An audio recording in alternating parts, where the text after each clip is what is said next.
the original of this story, that is close to the book, to find that the process was instituted by God at the Garden of Eden.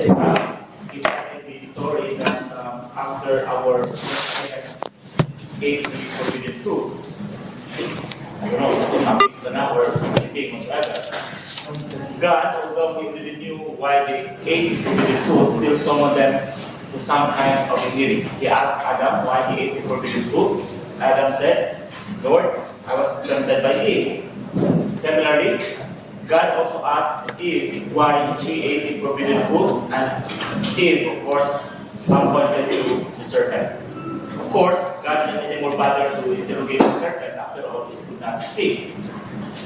And they know that the procedure there is akin to what we know now as procedural due process. There is opportunity to be heard. But based on human history, due process is said to have originated in England.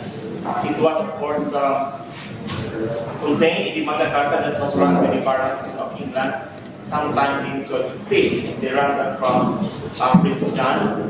And then it was ordained that no persons will be imprisoned or declared outlaw except upon judgment by his peers. But the aspect of due process that was, of course, enshrined in the Magna Carta was more on procedural due process. Because it was only when this concept of due process was exported to the US that it assumed another aspect, and that is substantive due process. And considering therefore that our constitutions are patterned after that of the US, in our base US, then it follows necessarily that our concept of due process therefore has two aspects, substantive and procedural due process. Anyway, we will have more on that in the course of our discussion. On due process, Section 1, Article 3, the 1987 Constitution provides that no person shall be deprived of life, liberty, and property without due process law. But if you will closely examine the 1987 Constitution, as well as the 1955 Constitution, 1973 Constitution, you cannot find a particular definition of the term due process. What did that? It talks about due process, but the term due process is not particularly defined. That explains why in our jurisdiction we only have a mere general description of what due process is. Thus, in one case, our Justice Fernando described due process as referring to the responsiveness to the supremacy of reason and obedience to the dictates of justice. In the US also, the term due process is not also defined in the Constitution. Thus, in one case, Justice Frank Porter of the US Supreme Court merely described due process as the embodiment of the sporting idea of So the question now is this omission to define the term due process the result of sheer incompetence?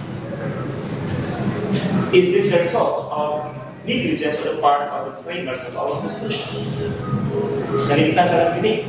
Gawa na lang define. Probably, they were inherent to draft the Constitution. Is that it? Is this the result of negligence? The answer is no. Rather, this is deliberate on the part of the framers of our Constitution.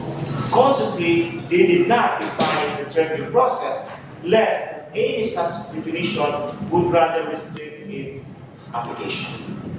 They were afraid that if they would define the term due process, then its application would just be applied literally. It would rather prove as a legal straitjacket that would bind the hands of the court or any tribunal dispensing justice.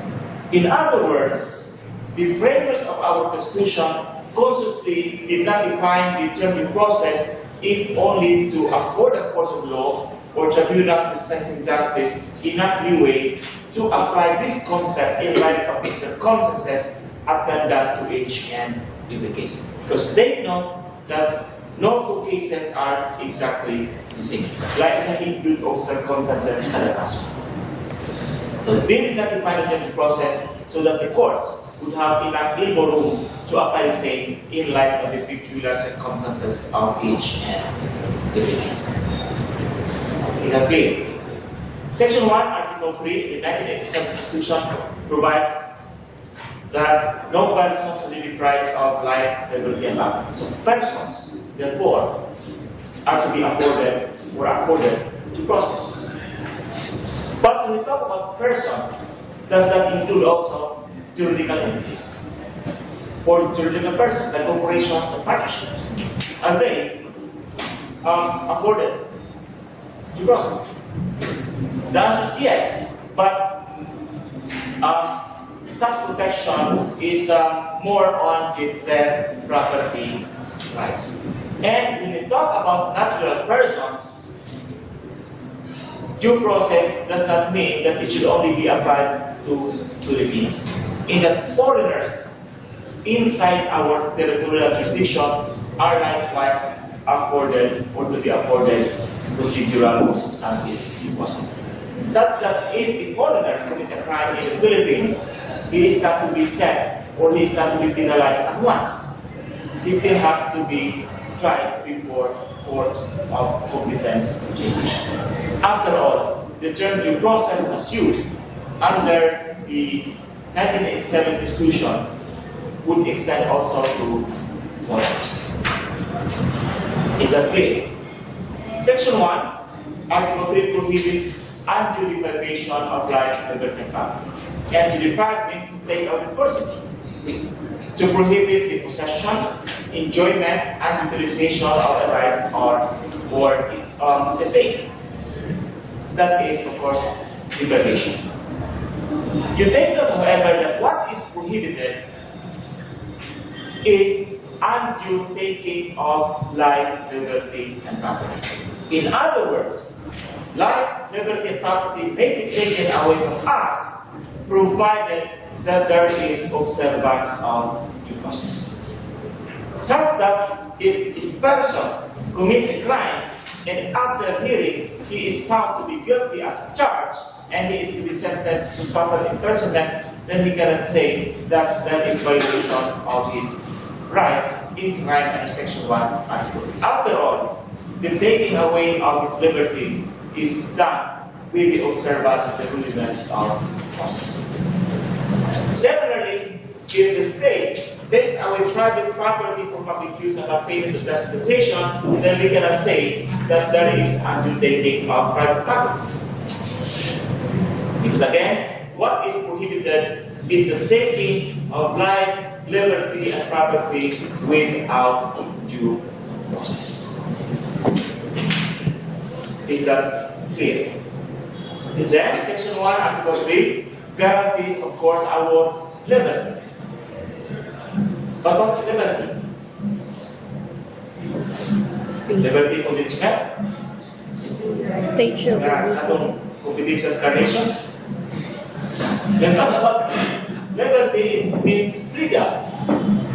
But the freedom that is guaranteed under the Constitution is the freedom to do what is right, never the freedom, because we don't have any freedom to do what is wrong. After all, we agree to the principle, sic opere tuit illidum non lidas in your Stockholm, which means that we cannot exercise our rights to the prejudice or detriment of the rights of others. So what is guaranteed is the freedom to do what is right. Again, we may have the freedom of speech, but we cannot use that to malign the reputation of others unless that we may incur criminal liability for defamation or libel as the case may be. Kung hindi na, ang freedom of speech, inukunin ko pa, as we for defamation. Right? Then, Section 1, Article 3 guarantees our right to life.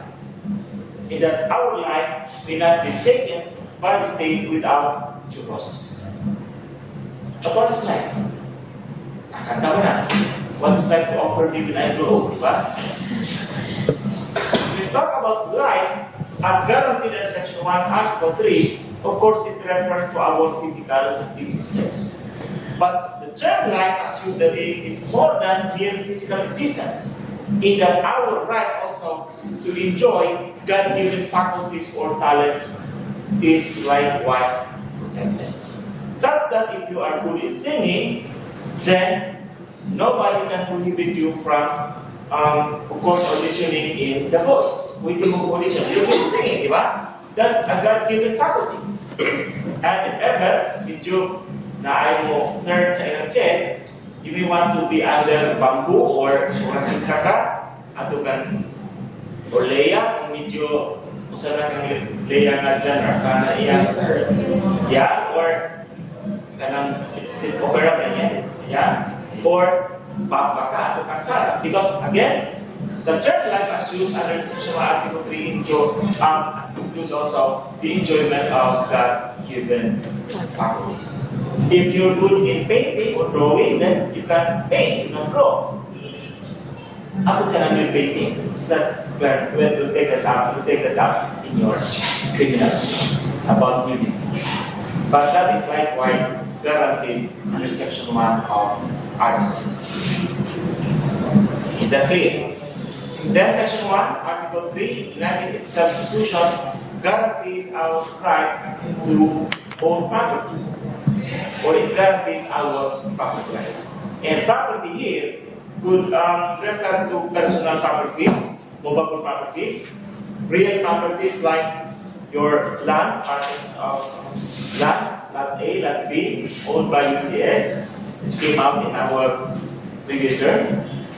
And it could also refer to tangible properties, or those which can be perceived by senses, or intangible properties, those which cannot be perceived by our senses, like our shares or interest in the stock corporation. The question is, can one claim a vested property right over a public office? Public office? No. Correct. Can a person claim a vested property right over the public office? The answer is no. No. This was, of course, answered in the case of Libanan versus San Bayan, where the Supreme Court specifically ruled that no one can claim a vested or a property right over a public office. After all, public office is said to be Public a trust. public trust. Yeah, it's for public service. How about privilege? License.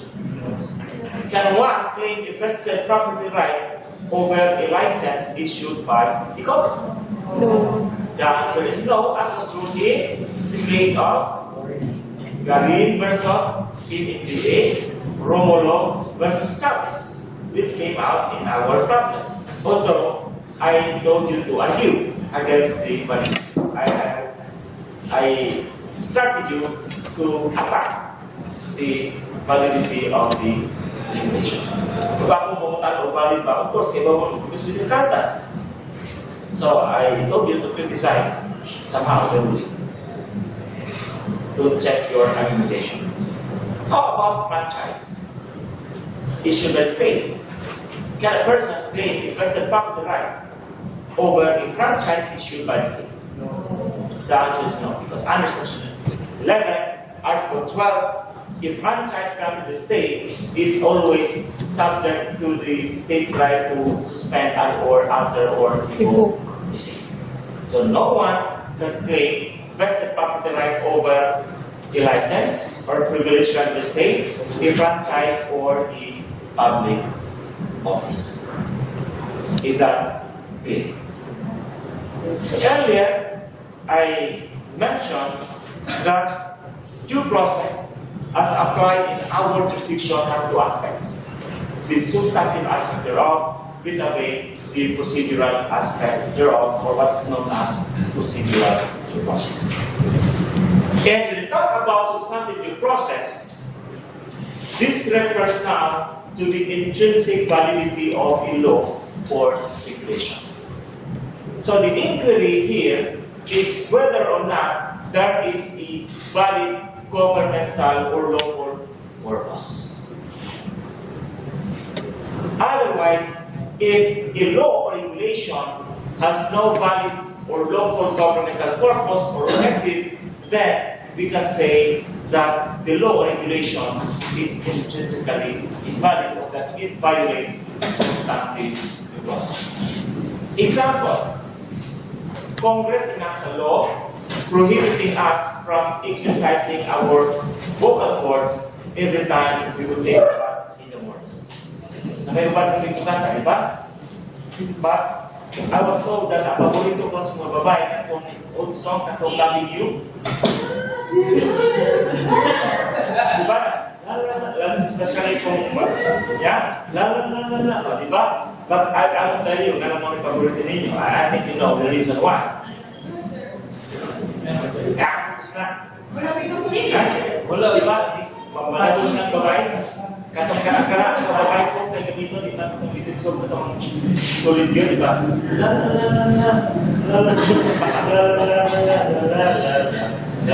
Ikaw mo katulad siya.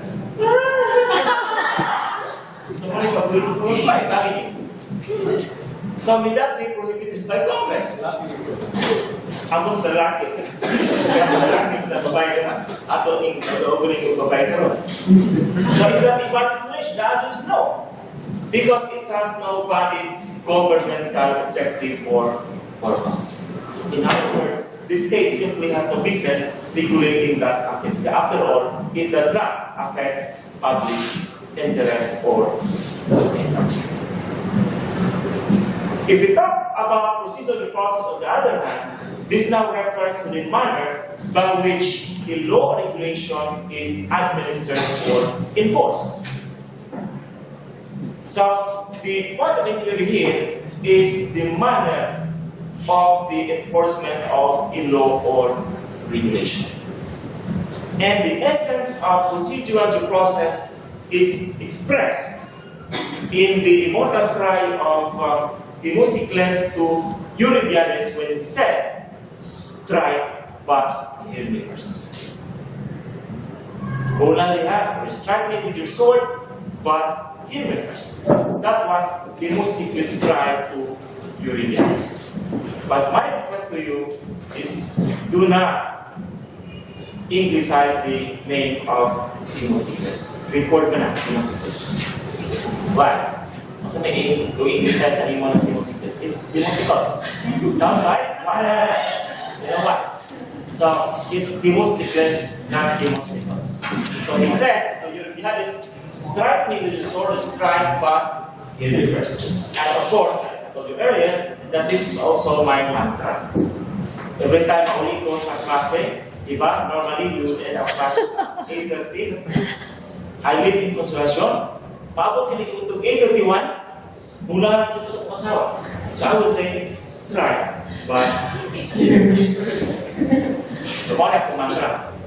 And talking about procedural due process, Daniel Webster, a famous lawyer during his prime, described it as referring to a law which, hears before it condemns, proceeds upon inquiry and renders judgment only after trial. And proceeding from that description, it is safe to say that we talk about procedural process, normally this implies the observance of notice and hearing.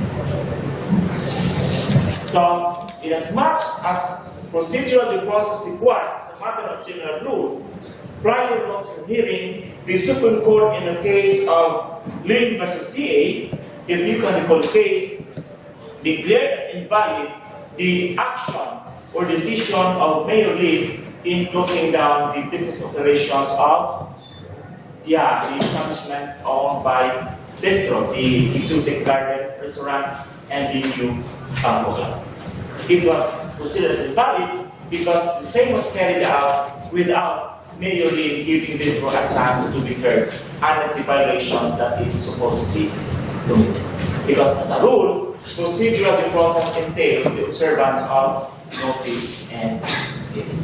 Similarly, in the previous case of Enot, the Supreme Court struck down the regulation authorizing the outright confiscation of Carabaos because it was to be carried out without trial.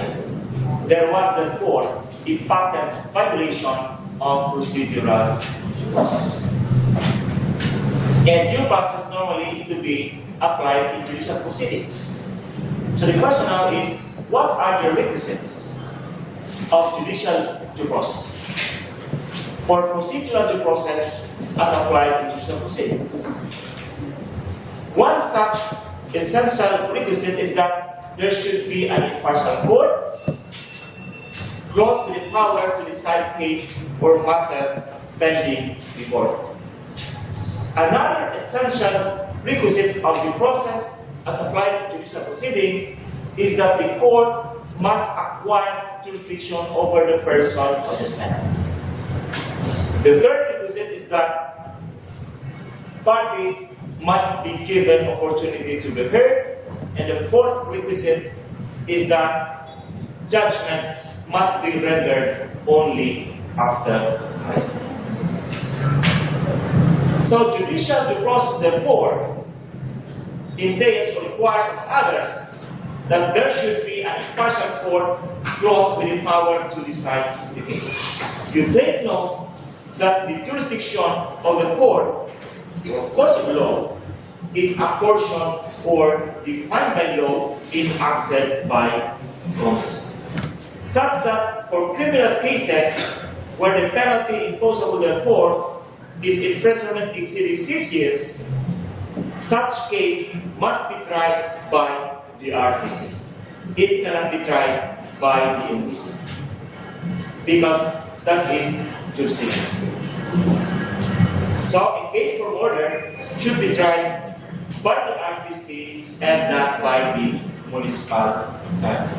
Whereas in case for oral information, where the penalty imposable is a fine of 200 pesos or aristo menor, then no doubt the case is cognizable at first instance by the municipal trial court and not by the RTC.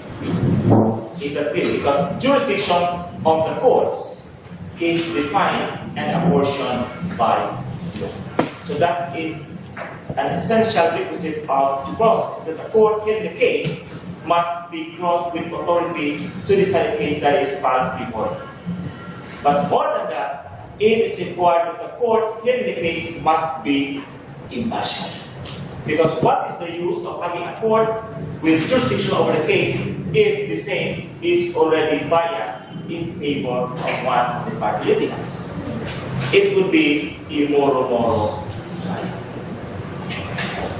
This is illustrated in the case of Toomey versus Ohio, cited in the book of Cruz. In the case of Toomey versus Ohio, there was this regulation authorizing the Board of Supervisors to issue licenses or permits for the operation of laundry business. No, that's not the one. That's the case of the Court's office. In the case of Toomey versus Ohio, the law there authorized the judge to deduct a portion, a fraction of the fine that he may impose in a case. The same to be added to his salary. And in that case, the U.S. Supreme Court struck down that law for being violative of procedural due process. Why? Because that law would tend to encourage the judge to impose a fine or to convict the accused, because if he does that, then he may impose a fine, thereby collecting a fraction of sum of money to be added to his salary. So that law, according to the U.S. Supreme Court, would rather tend to discourage the judge from being impartial. Normally, yung judge ako na lang i-convicto so that I can impose a fine. So, then, according to the U.S. Supreme Court, the judge would not be expected to be impartial because he has a pecuniary interest over the outcome or possible outcome of the case. Is that clear? A case worthy of consideration, although this is not a judicial case, is the case of Javier Stomen. Diba? There the Supreme Court said that commissioner opinion should have individuated himself. Diba? Because he was a former partner of Pacifica, the law partner of Arturo Pacifica, or such that opinion could not be expected to be impartial. But in contrast, in the case of Cruz versus Civil Service Commission, the Supreme Court did not rule that CAC acted with great abuse of discretion in deciding the case that was initiated and embodied, investigated by the Supreme Court of that body, and decided also by the Civil Service Commission. After all, it had the jurisdiction of the case, and the investigation was conducted by a person other than a person who signed the formal charge for is that clear? So what is important here is that in judicial due process, it is a requirement of others that there should be an impartial court belong to the authority to decide the case pending before that. Is that clear? And another essential requisite of due process as applied in judicial proceeding is that the court must acquire jurisdiction over the person of the defendant. Because insofar as the plaintiff is concerned in a civil case, normally the court acquires jurisdiction over the plaintiff the moment that the complaint is filed before the court. By filing of the complaint before the court, then the plaintiff had thereby submitted himself to the jurisdiction of the court. So the problem now is on the person of the defendant. In a civil case, how can the court acquire jurisdiction over the person of the defendant? Well, it has to be through service of summons. Directing the defendant to file his answer normally within a period of 50 days from receipt of summons. And if the action is an action in persona, or one in which the decision may only bind the parties to the case, then there should be service of summons, be it actual or substituted service of summons. Anyway, you have that in your civil procedure. What is it? Important here is that in civil cases, the court acquires jurisdiction over the person defendant the moment the defendant is served with summons, be it personal service of summons or substituted service of summons. That holds true especially in action in persona. Because in actions in rem or quasi in rem, in case in which decision would not only bind the parties but also third parties or even the whole world, then court may acquire jurisdiction of the person defendant the moment that the summons is not only served upon him but also by publication, be it in the newspaper of general circulation or in the province where the defendant is residing, or a newspaper of nationwide circulation. Kung sa mga action, quasi different. Action involving property, reconveyance or recovery of property.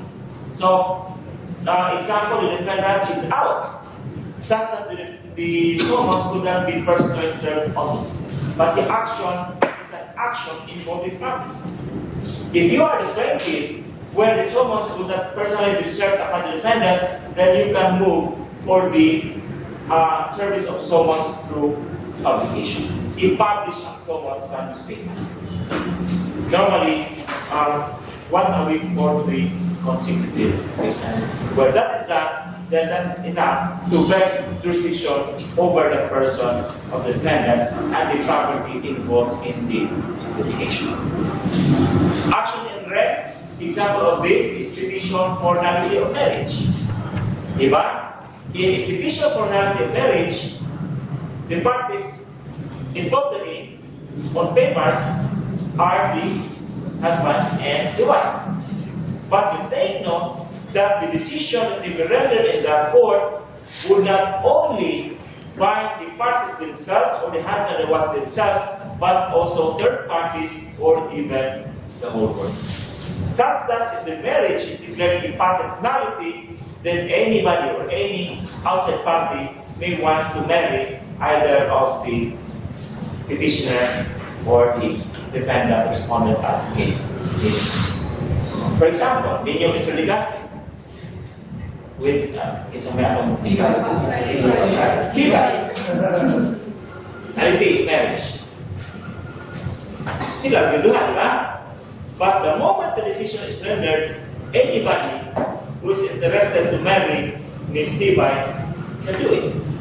Although he is not necessarily a party to the marriage. So that is a good example of an action in red. So if Miss Sibay would not be personally served with summons because she is out of the country, then the court is just direct for the publication of summons in the newspaper of general circulation. And the moment that is done, then the court already acquires jurisdiction over the person of the defendant or respondent. So that is the requirement in respect to civil cases. Because it is required, the court must acquire jurisdiction over the person of the defendant. But how about in criminal cases? How does the court acquire jurisdiction over the person of the accused in criminal cases? So is it upon arraignment? Arraignment yung basahan sa information.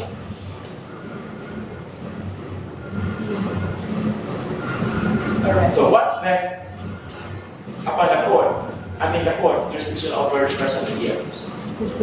It is the arrest of the accused. It's not just the issuance of the warrant of arrest, but the fact of the arrest.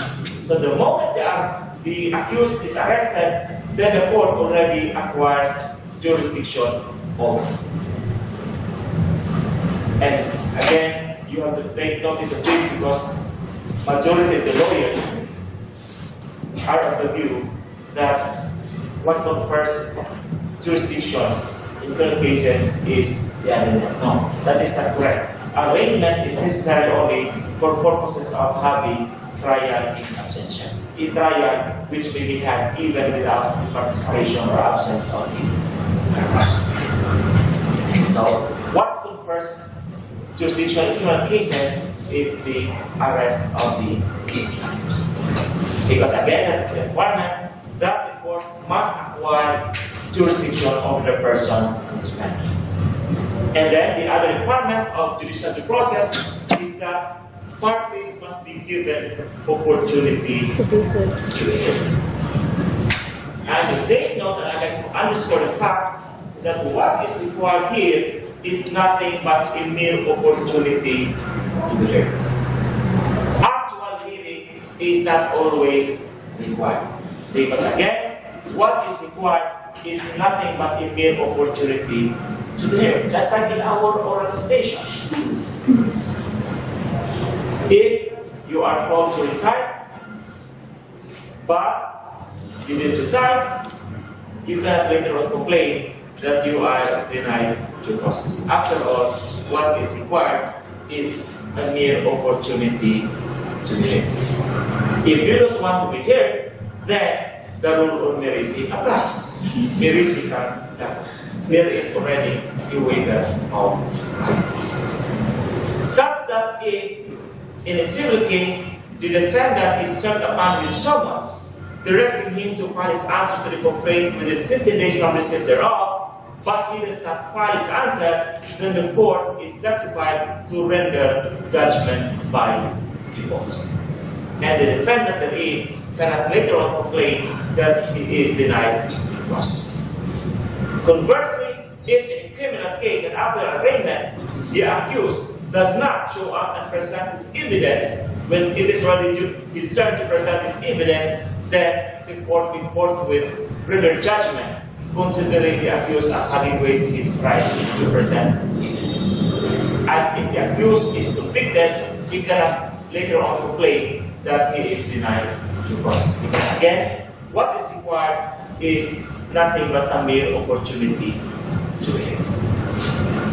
In fact, there are instances of cases wherein the Supreme Court ruled that even if there is no prior opportunity to be heard, the same may be cured by the filing of a motion for reconsideration. Normally, that happens in administrative cases. And the date note that we talk about hearing it is not also a requirement, or it's not always a requirement that there should be a trial type hearing. What is a trial type hearing? Sa siya? Trial, kumidya, sa trial man na, di pala tinuod. Is it the trial that we're talking here? A trial type hearing. Trial in the court. A trial type hearing is one in which there is opportunity of conducting cross-examination, such that if the plaintiff presents his witnesses, then the defendant, through his lawyer, is to be given a chance to cross-examine the witnesses for the defendant.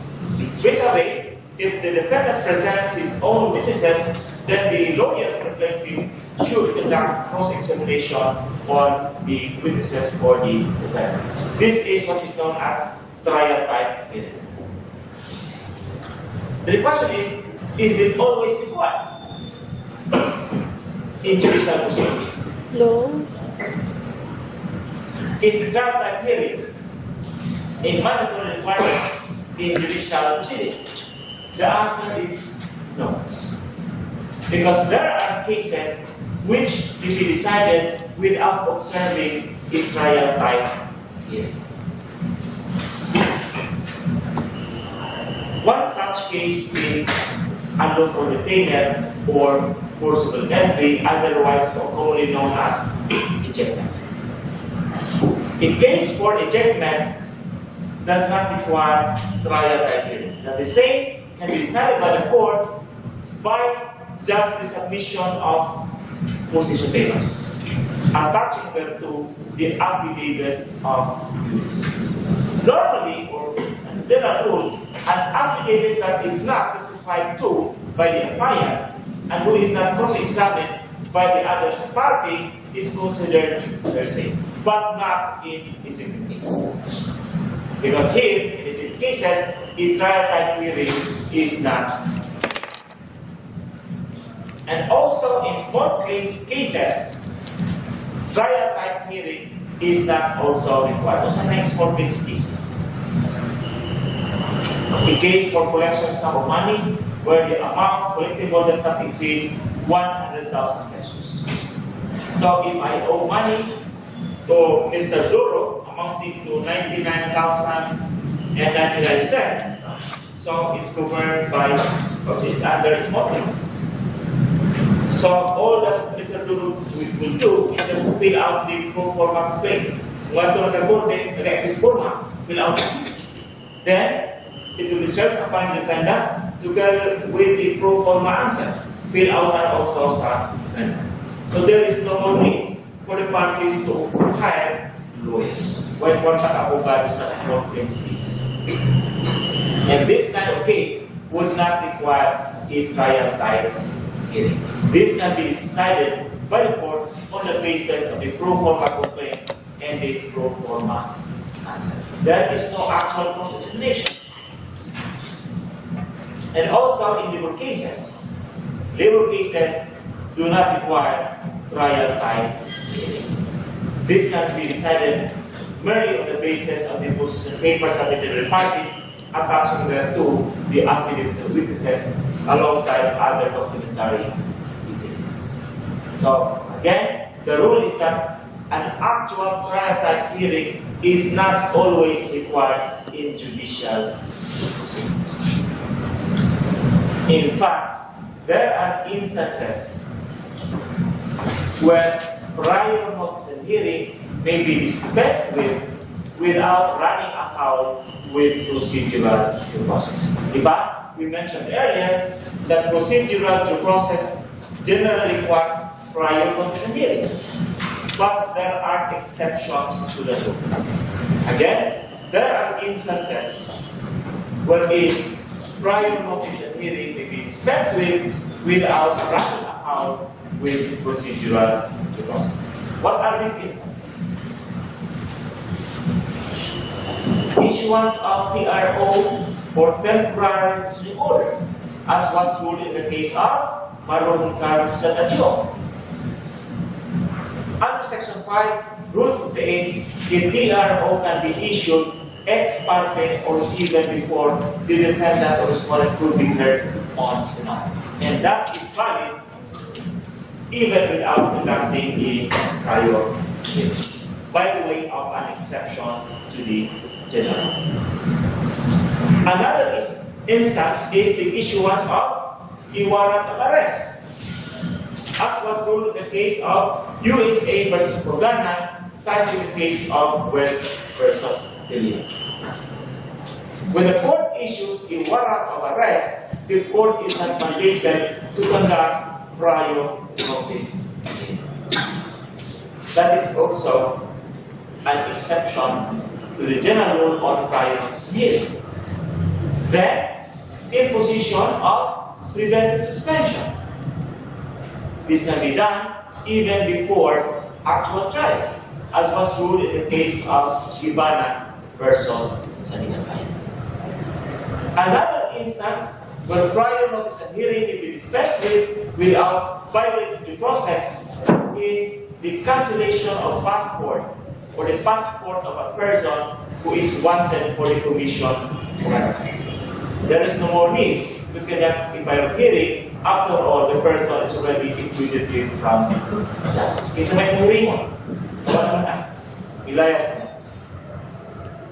And another instance where prior notice and hearing may be dispensed with without transgressing due process is restraint of property for tax delinquency. Only he Minares, di ba sa bank accounts? Yeah, she did that without prior notice and hearing. Is that illegal? The answer is no. This is an exception to the rule on prior notice and hearing. Tax delinquency.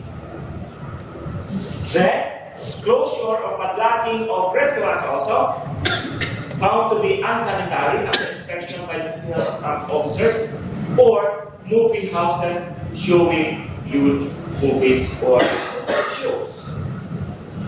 This can be done without prior notice and hearing. So, sabihin tapo na itong, di ba, Las Vegas BTV, fronting sa SM, it was padlocked by the city government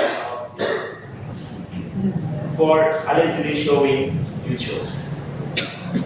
I don't know if it was higher, but it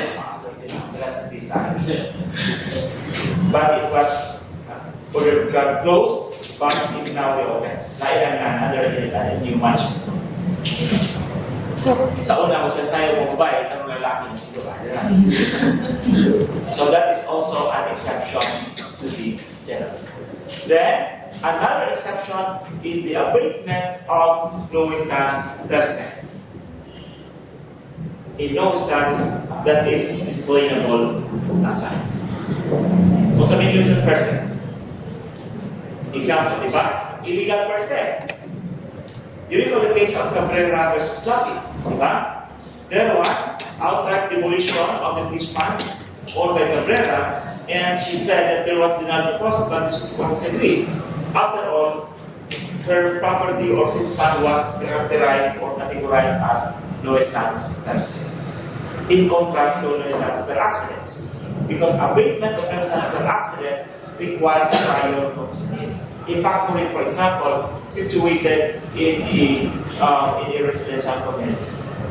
The same can only be abated after giving the owner the opportunity to do it, because that is not a nuisance per se, but a nuisance per accident. As I said, it's akin to a loud at the wrong place and the wrong time. That is nuisance per accidents. So you take note, therefore, of the exceptions to the rule on prior notice and hearing. Is that clear?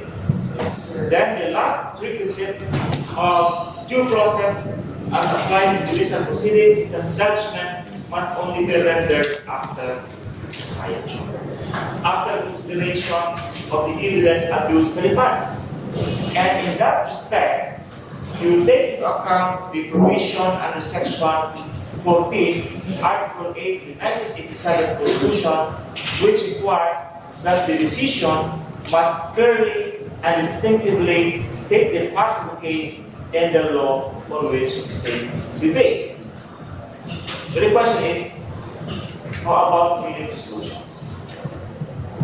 are this valid? May mga one-page resolution.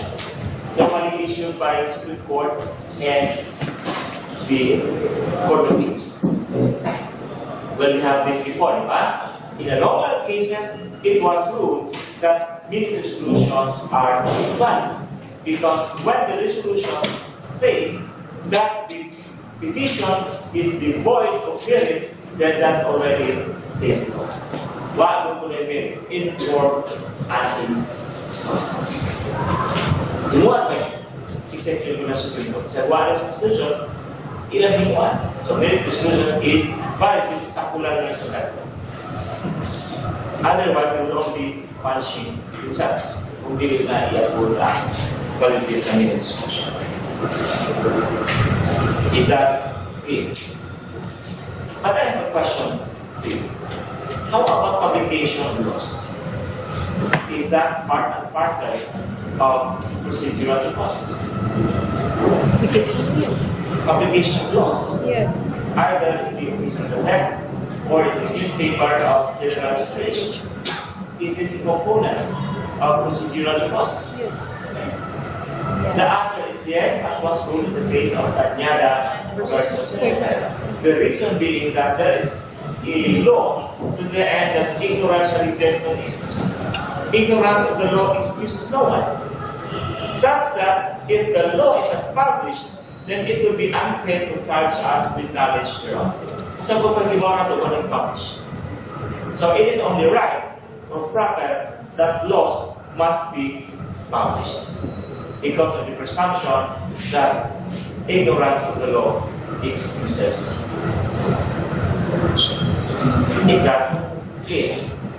But how about preliminary investigation? The preliminary investigation or PI is a stage or proceeding whereby the investigator would determine the existence or absence of probable cause to find the information. This is of course connected with a criminal case. What is required is probable cause. It's not the guilt or innocence of the respondent.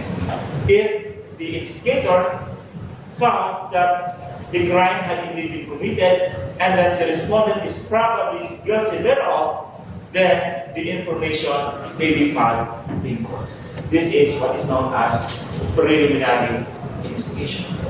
So the question is this part of procedural process, the holding of preliminary investigation?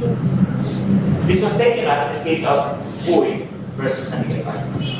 The question is this part and parcel of due process such that a denial thereof would be a violation of Section 1 Article.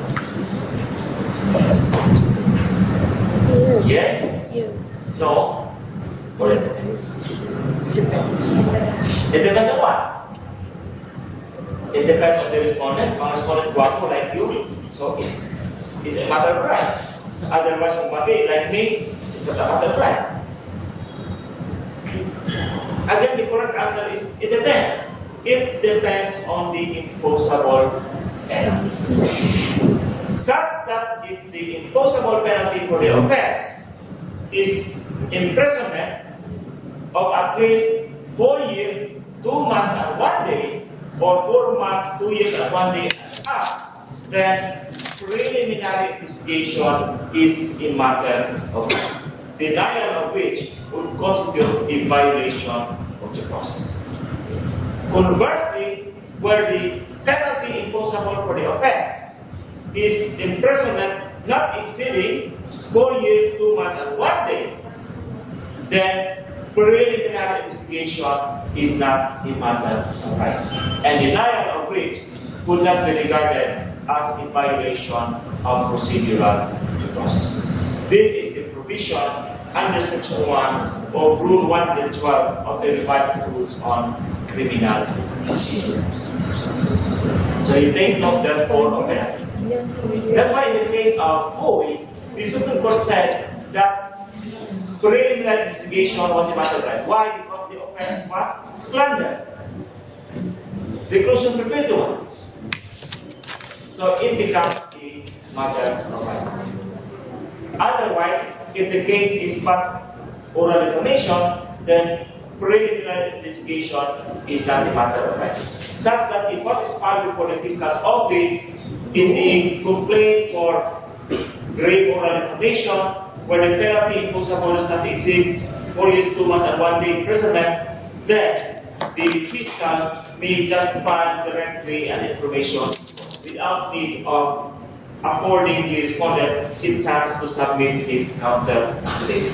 So where that happens, the respondent cannot complain that there is denial of the process, because after all, preliminary investigation or PI is not a matter of right in that particular situation. You follow? You take note of that kasi nagawa sa inyo isa. Preliminary investigation. But how about the remedy of appeal? Is this an integral component of procedural due process? It depends. Generally, the remedy of appeal is considered a statutory right, such that the same may be provided for or denied by Congress at its discretion. The only exception is as regards the cases falling under the appellate jurisdiction of the Supreme Court as thus enumerated under Section 5, Paragraph 2, Article 8 of the 1987 Constitution.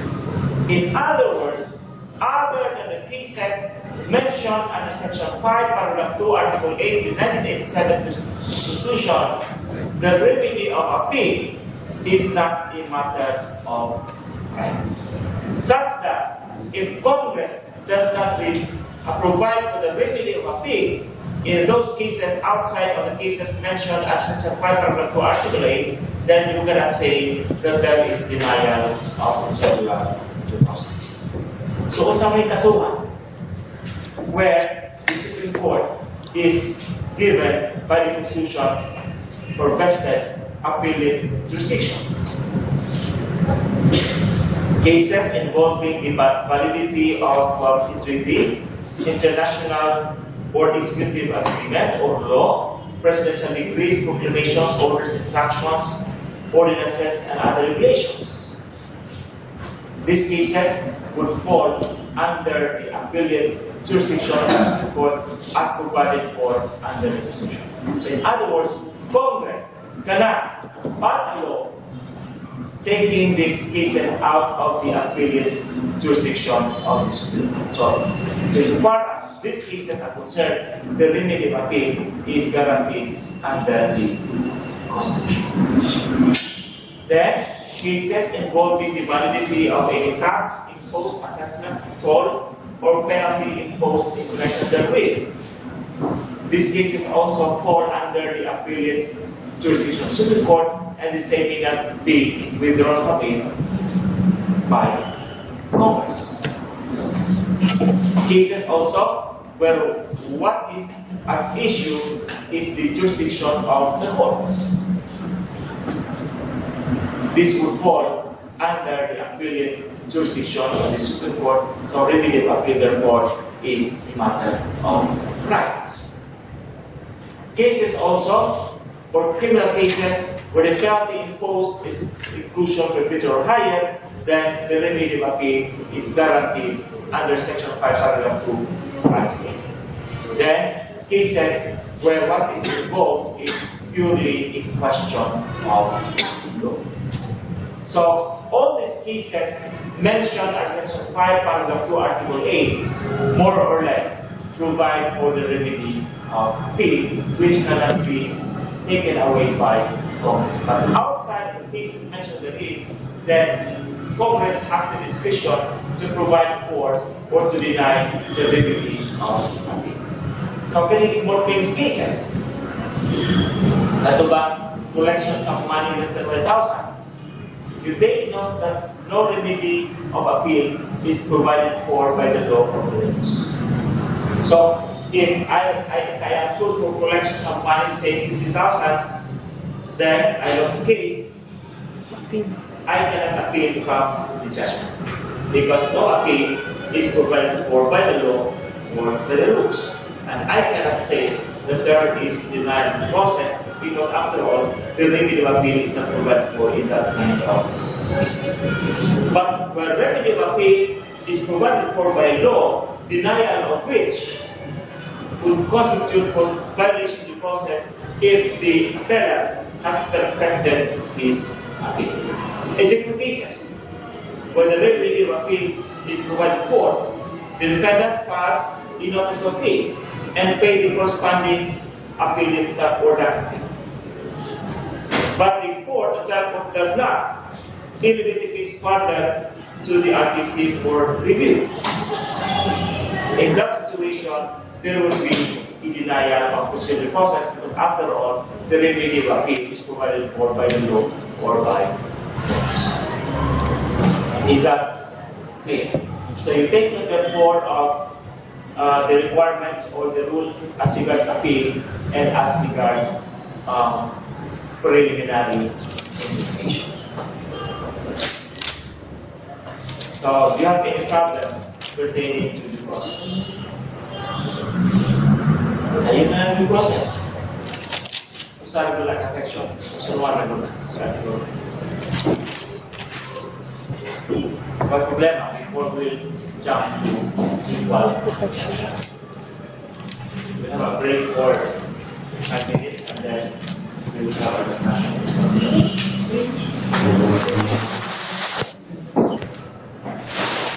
Equal protection, just like the process, is also articulated under Section 1 of Article 3. Again, Section 1 of Article 3 provides that no person shall be deprived of life, liberty, and property without cause of law, nor shall any person be denied equal protection of the law. In just like the process, the term equal protection is not also particularly defined in the Constitution. And this is again deliberate because the framers of our Constitution again wanted to give leeway to the court in applying the concept of equal protection in light of the peculiar circumstances of each case. So the language division therefore the term equal protection is not the result of negligence. It is rather intended.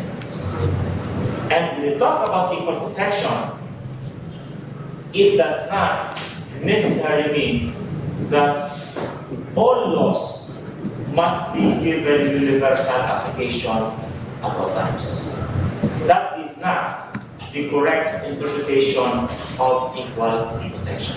Again, I like to stress that when we talk about equal protection, it does not necessarily mean that all laws must be given universal application at all times. Because sometimes, if we give a law a universal application, it would rather result in unfairness or inequality. A good example of this is a law, for example, that prohibits this sale and disposition of Viagra, blue pills. Right? If that prohibition is applied as against minors, then the regulation is valid. It will not violate the equal protection clause. But if that prohibition is likewise imposed on elderly people, like my partners, yes, then it will be violative of the process. It will be violative of equal protection value. There will be unfairness or inequity.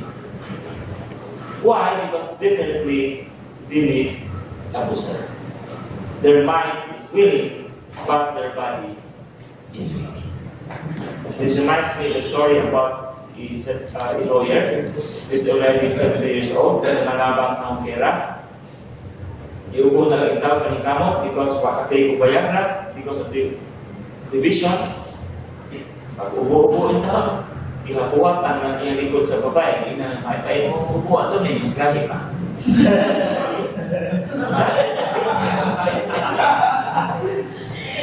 So that is a good example where the universal application of the law would rather result in inequality. Gahi pa ang upo. But who needs Viagra? Mahal mo na. How much is that? Who needs Viagra?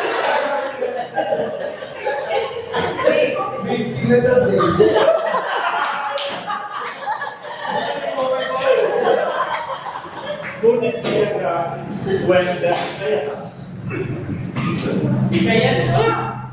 They are to suffice. Kung saan di mo joke, okay na na. Kahit magaling basa, but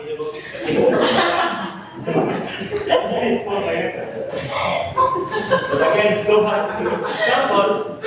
So, sometimes a universal application of the law would rather result to inequity. It would result in unfairness. So that's why we talk about equal protection.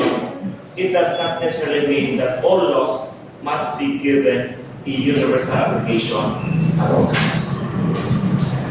That's fair. And when we talk about equal protection, it is not enough that the law appears on its face to be valid. Because it is also important that it should be administered fairly. Because what is the use, according to Justice Cruz, of having a law that is fair on its face if the same is administered with an evil eye and an evil hand? Kung bias na daan in the implementation, what's the use of having a law which appears on its face to be valid? Okay. A good example of that is the case of Yippo versus Hopkins, where there was this regulation in our place in the US authorizing the Board of Supervisors to issue permits and licenses for laundry business. This is the case that we were talking earlier. So on its face, the regulation was valid. But no discrimination whatsoever. But it was found out that in the enforcement of the law, the Board of Supervisors would deny the applications for permit if the applicants are Chinese. So on its face, the regulation was fair, but there was discrimination in the enforcement thereof. So in that case, the U.S. Supreme Court struck down the regulation for being violative of the Equal Protection Clause. And that case only validates the fact that it is not enough that the law is fair in its face, and it is also as equally important that the same should be administered fairly. Another case in point is the case of People versus Bell. A Philippine case. This concerns the validity of the Old Probation Act, which provides that the Act would be valid or effective in provinces in which the provincial board could afford to allocate the salaries of a provincial probation officer. What does that imply? It implies that insofar as those provinces which could not afford to provide for the salaries of the provincial probation officer, then it follows that the Probation Act would not be effective in the case. So katong dito mga minor offenses could not avail of probation. So on its face, the Old Probation Act appeared to be valid, but there would be inequality in the course of implementing the same, because that act would not be effective in places in which the provincial board could not provide for the salary of the probation officer. So for the reason that the act violated the equal protection clause of the Constitution, then our Supreme Court struck down as invalid the old probation act. So again, this validates the statement that it is not enough that the law or regulation is fair in its face, in that what is required also is that it should be administered fairly. is appeal. But I mentioned to you earlier that when we talk about equal protection, it does not necessarily mean that all laws or regulations must be given universal application.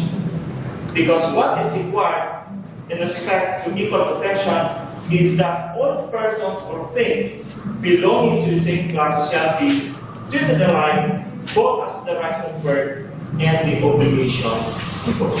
In other words, equal protection simply means equality among equals. Suggesting therefore that notwithstanding what is known as equal protection under the law, there may be a classification that can be done, provided, however, that such classification must comply with the following requirements. So what then are the requirements so that we can have a valid classification under the law? One such essential requirement is that the classification must be based upon substantial distinction. The other requirement is that the classification must be germane or relevant to the purpose of the law. The third requisite is that such classification should not be limited only to existing condition. And the fourth requirement is that it should be applied equally to all or all members belonging to the same class. So again, it is required of others that for a classification to be valid, it must rest or it must be based upon substantial distinction.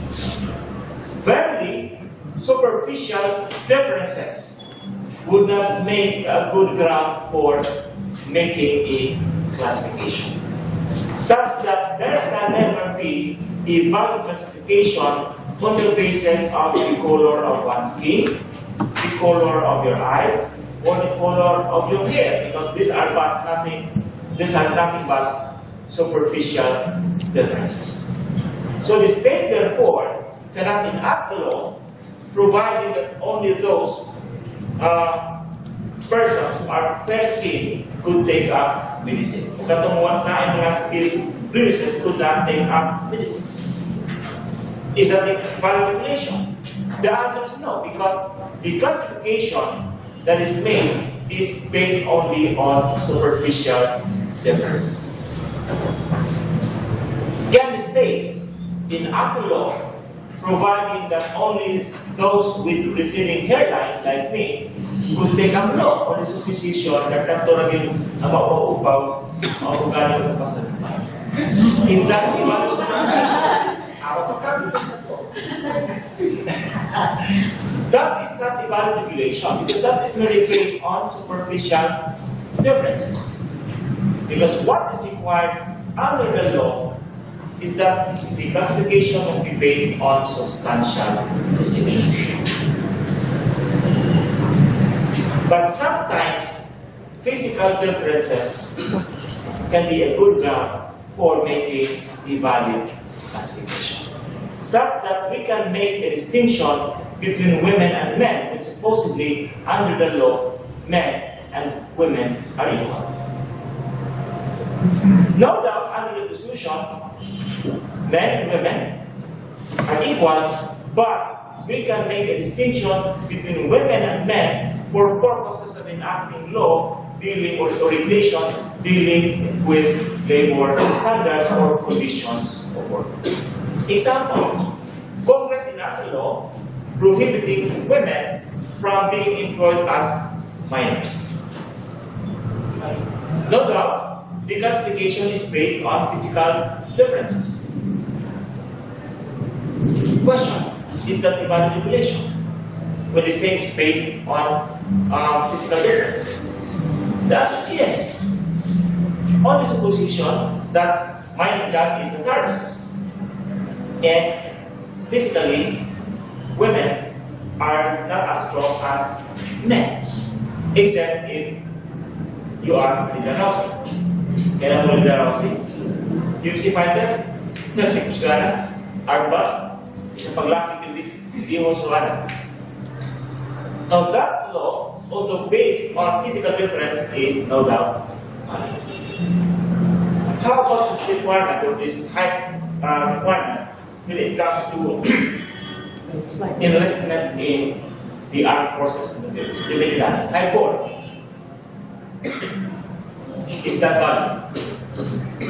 But that's based on physical differences. Is that the valid requirement? Well, it says simply based on physical differences. The answer is yes. So sometimes physical differences will be used as a ground for making a valid classification. But I cannot understand. Anong at least type for the requires military? Mas paling na bubo, bila malis na mga pa, may kubal na bubo. Ikaw, kamang mo lang, sila. Oo, kita mo bubo, kita ginano, hindi ko na kayo ulit so. Ang dalaga sa kung sino sa mensahe. Alam, masarap. Pagkata, di ko na, ano. Ang buta, but that is the valid classification. Although based on physical difference. The case illustrative of the importance of this requirement on classification based on substantial distinction is the case of Quinto versus Romero. Recall the case? Di ba ito Quinto? The deep design provision as applied to appointed public officials. In the case of Quinto, according to this report, there are valid differences or distinction as between elected public officials on one hand and appointed public officials on one hand. Manner of entrance to government service: one is elected, the other one is appointed. Elected public official normally holds office for a fixed period of 3 years or 6 years, as the case may be. But appointed public officials generally enjoy security of tenure. Appointed public officials are prohibited from engaging in active partisan political activity, whereas elected public officials are not. So according to this report, therefore, we can make a valid distinction between appointed public officials on one hand and elected public officials, justifying the application of different sets of rules. So elected public officials, they are not considered ipso facto resign upon filing of certificates of candidacy, whereas appointed public officials are considered automatically resigned upon filing of certificates of candidacy. Naikanta about making a distinction, different rules for different people,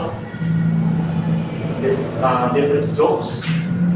Yeah, this is a passage in song like that. Different strokes for different folks, right? So that's like in equal protection. There may be a valid classification provided that the prerequisites that we mentioned are satisfied or met. But depending on however the case of Lagman versus Ochoa, the Supreme Court declared that there is no substantial difference between the past administration of Gloria Arroyo vis-a-vis the other past or previous administrations, such that according to the Supreme Court in that case, Gloria Arroyo's administration should not be differentiated from the rest, without necessary branding that all the previous administrations are as equally good. That was not the import. The import there is that if at all, according to the court, you would want to conduct investigation, then conduct investigation involving the past administrations. Is that clear? So, another case in point also is the case of International School Alliance of Administrators versus Kisumbin, where the Supreme Court struck down as valid the practice or regulation giving more privileges to foreign hired professors than local hired professors. According to the Supreme Court, there is no substantial distinction between foreign hired professors and local hired professors on the other hand. Because there was showing that foreign-hired professors performed better compared to local-hired professors. So that is a good example where classification is not based on substantial distinction. Then the other requirement in order that there may be equality classification under the law is that the classification must be germane to the purpose of the law.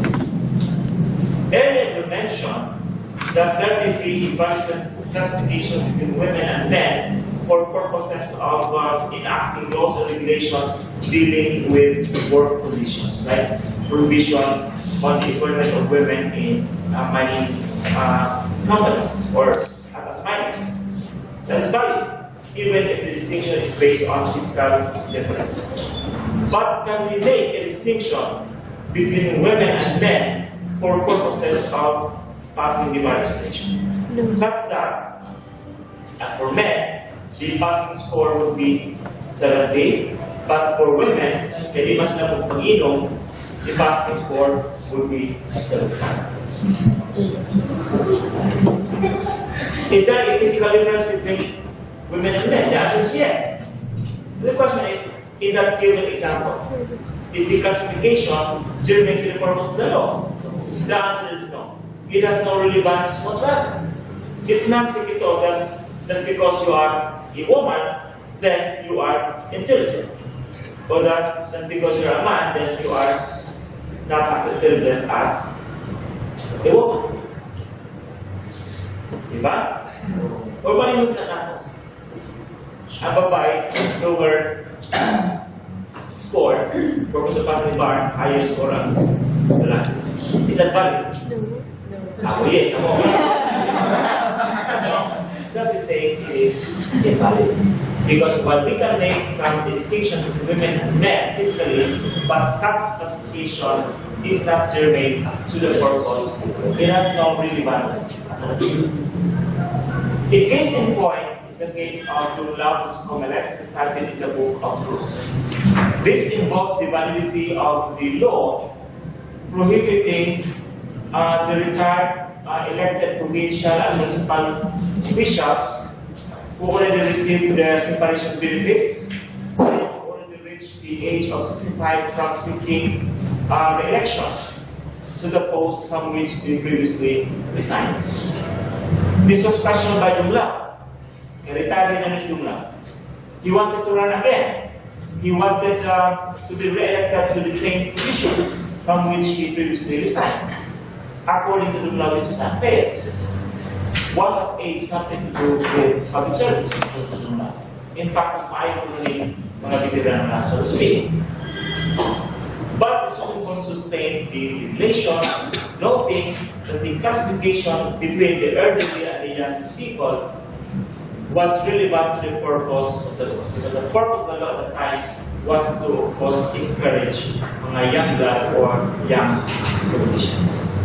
Perhaps owing to the mantra of Rizal, the youth, diba, is the hope of the motherland.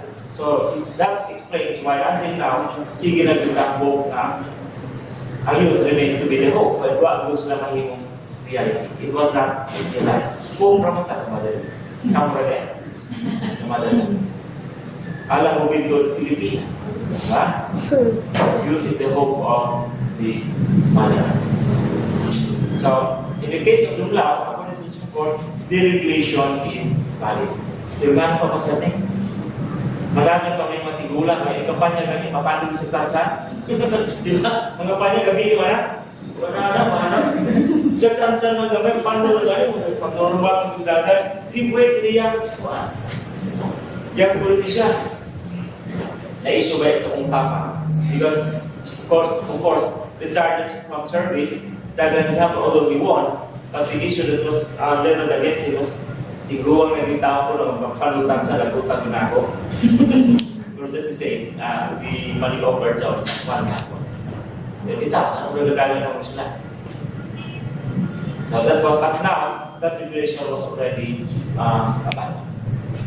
So, young road, there's no provision for you from seeking an elective post.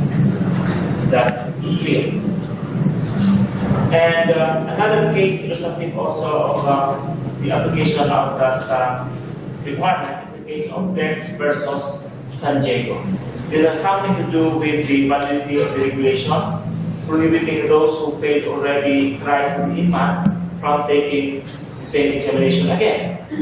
It was asserted that was invalid for being violative of the equal protection law or clause, but the Supreme Court said that it was invalid classification because the classification was germane to the purpose of the law. What was the purpose of the regulation?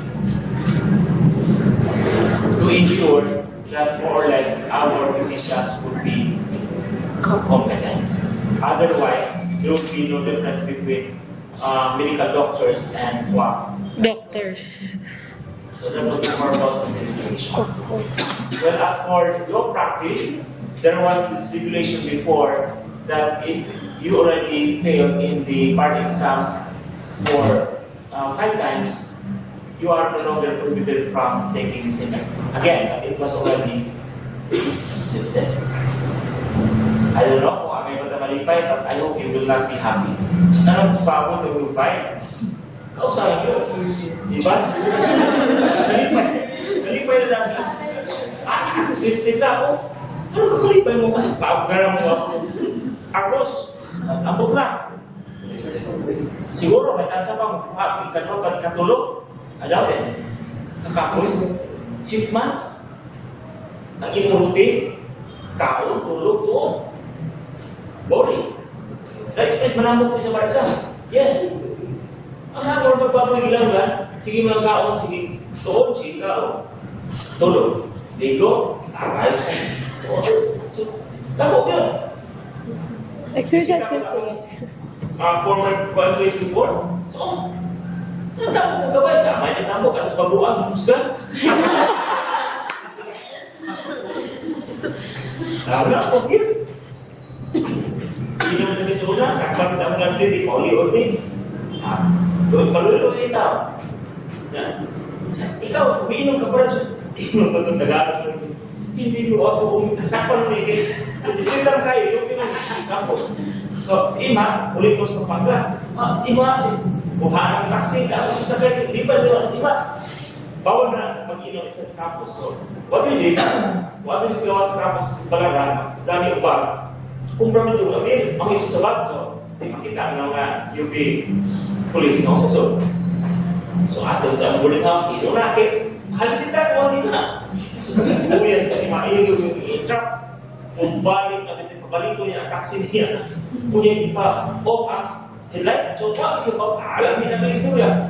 So, pag on yung headlight, kaganaran. Di na ganay. Hindi mo tingnan, kung ba nakabitbit. Kasi may kakipan. So, ako sunod dito sa room. Ang room ay kagalingan nga. CR. Kaya kung gusto si Mak, balik-balik ko, biko parang yung sakpan. Nagawa, gamay sa sakpan. Tulong namin dito siya. Sakpan, huwag yung ikaw. Kaya kung saan, pag-over, hindi naman kaso, napakagkaon na siya. Sakpan, tunay na, hindi naman pala kayo. So, hindi ko iman siya, kita-kita po kayo, huwag na kayo magmananan pa, tagal na. Pagkapunta na, matakot sa'yo. Tuwang ko sa, ikaw, nato, kala ko, mabait ka eh. Umiinom ka pala siya, hindi ako. Isakit ko ako sa puso bawal sa akin. Agad mo ba?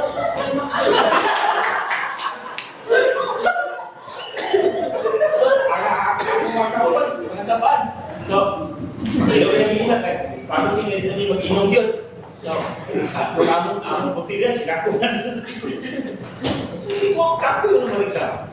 So, bukan sa kauban naman ito, wala sa mag-inom kasi dula sa kanang barahat. Usay, kung nasi tago ang warta. Ano, usahan ba kasi? Hindi ko ima, bawal sa amin yan. Huwag mong kabate. Si Ima, nilipot naman sa tigas. Usa, sa akin, nag-ano pala kayo, susugal kayo. Okay, usa pa nga, ano yung warta? Hindi kayo kagaya ng mga mga dating saka sa iyo Carolinians pupuno. Mga babae ito, kaya silang lahat pumasa. Kasi ang libangan nila, imanood ng TV, yung basketball. Kayo, nagsusugal kayo. Mami na ito. Anas, ito mga amigo. Kita malito ito, Carolinians ito. Bibitin siya. Sabi ko ito sa kaya ako kami nagsusugal ng mga kasi pag manalo ako, bibili ako ng TV para makapalit.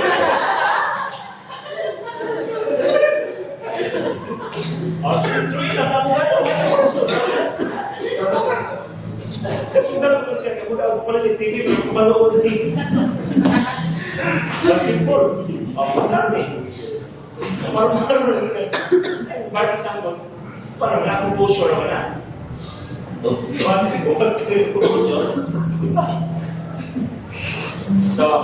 where are we? So, as regards the requirement of the part examination, that examination will be pre-imposed. The 5-time would be valid because we cannot just entrust also the liberty of the people to incompetent lawyers. And the third prerequisite for valid classification is that it should not be limited only to existing conditions.